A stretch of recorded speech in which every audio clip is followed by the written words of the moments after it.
Psalms కీర్తనలు 32వ అధ్యాయము 1-2 వచనములు. Blessed is the one whose transgression is forgiven, whose sin is covered. Blessed is the man against whom the Lord counts no iniquity, and in whose spirit there is no deceit. తన అతిక్రమములకు పరిహారము నొందినవాడు, తన పాపములకు ప్రాయశ్చిత్తము నొందినవాడు ధన్యుడు. అతిక్రమాలు, పాపాలు అంటే మనం చేసేటటువంటి చెడ్డ పనులు అని అర్థం. అది ఏ రకమైన చెడ్డ పని అయినా సరే, అది అతిక్రమములు, పాపములు అంటే మనం చేసే ప్రతి రకమైన చెడ్డ పనిని దేవుని పరిశుద్ధ పాదముల దగ్గర, అయ్యా నేను ఇది చేశాను,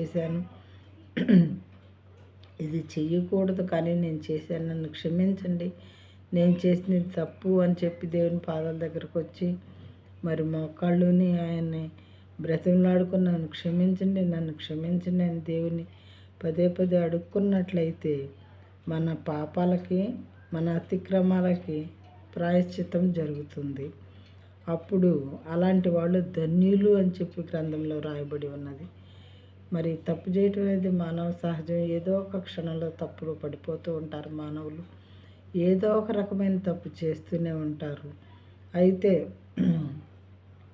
పొరపాటున తప్పు చేసినప్పుడు ఇది తప్పు అని మనకి తెలుస్తుంది కాబట్టి వెంటనే దేవుని పాదాల దగ్గరికి వెళ్ళి, అంటే ఆయన ఎక్కడుంటే మనం అక్కడే దేవుని తలుచుకుని, అయ్యా నన్ను క్షమించండి అయ్యా, ఇలాంటి తప్పు చేశాను, ఇది నీకు ఇష్టం లేదు, ఇంకెప్పుడు అది చేయను, నన్ను నేను సరి చేసుకుంటాను అని దేవుని దగ్గర మనం మొరపెట్టుకుంటే ఆయన అలాంటి వాటికి ప్రాయశ్చిత్తం చేస్తారంట. ఎవరికైతే ఎవరి పాపాలకైతే, ఎవరి అతిక్రమాలకైతే ప్రాయశ్చిత్తం జరుగుతుందో అలాంటి నరుడు ధన్యుడు అని దేవుని వాక్యము చెప్పుచున్నది.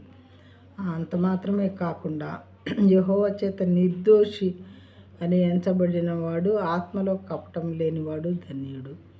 దేవుని చేత ఇతను నిర్దోషి అని ఎంచబడినటువంటి మానవులు ధన్యులు అని ఇక్కడ వాక్యం చెప్పుచున్నది. ఆత్మలో కపటం లేనివాడు ధన్యులు. మన ఆత్మలో, మన హృదయంలో కపటం అనేది ఎవరి పట్ల కూడా, మన శత్రువు మీద కూడా మనం ఉంచుకోకుండా ఉంటే అలాంటి మానవుడు ధన్యుడు అని దేవుని వాక్యము చెప్పుచున్నది.